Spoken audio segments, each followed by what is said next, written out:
Подлагам на прегласуване решението по искане на изпълняващия функциите главен прокурор за даване на разрешение за възбуждане на наказателно преследване срещу Джейхан Ибрямов, народен представител от 51-то Народно събрание. Моля, гласувайте.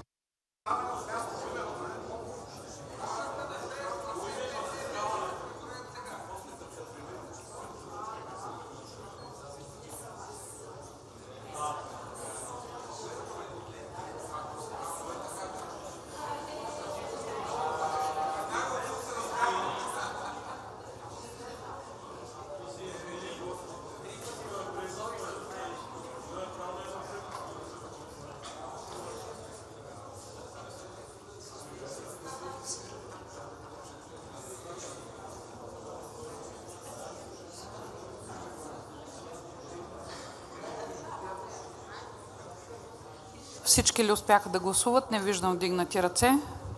Моля да бъдат обявени резултатите. Гласували 219 народни представители, за 59, против 97, 63 се въздържат. Предложението не е прието. Желаете да обясните отрицателен вот? Заповядайте, госпожо Михайлова.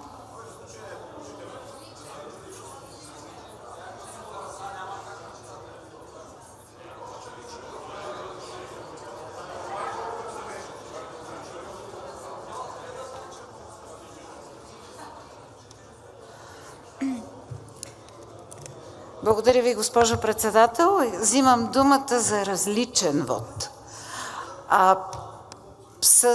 Обръщам се към залата, колегите народни представители и към всички, които може би са останали, измъчвайки умовете и душите си, да наблюдават това заседание. Първото нещо, което искам да кажа. Днес Народното събрание на Република България реши, че престъплението няма значение.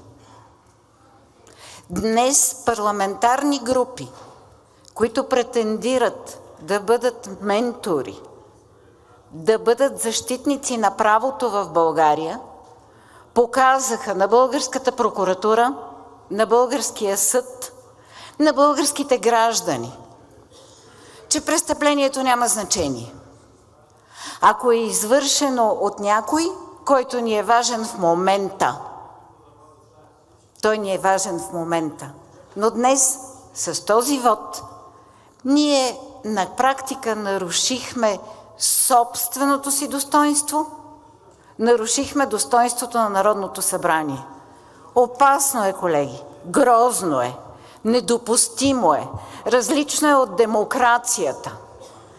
Уважавам решението на всички колеги, които получават искане за сваляне на имунитета и се отказват от него. Уважавам тяхното решение и ги поздравявам, защото това е признак на уважение към институциите. Къде са смелчанците, които казват, че са над всеки закон? Защо не са в залата?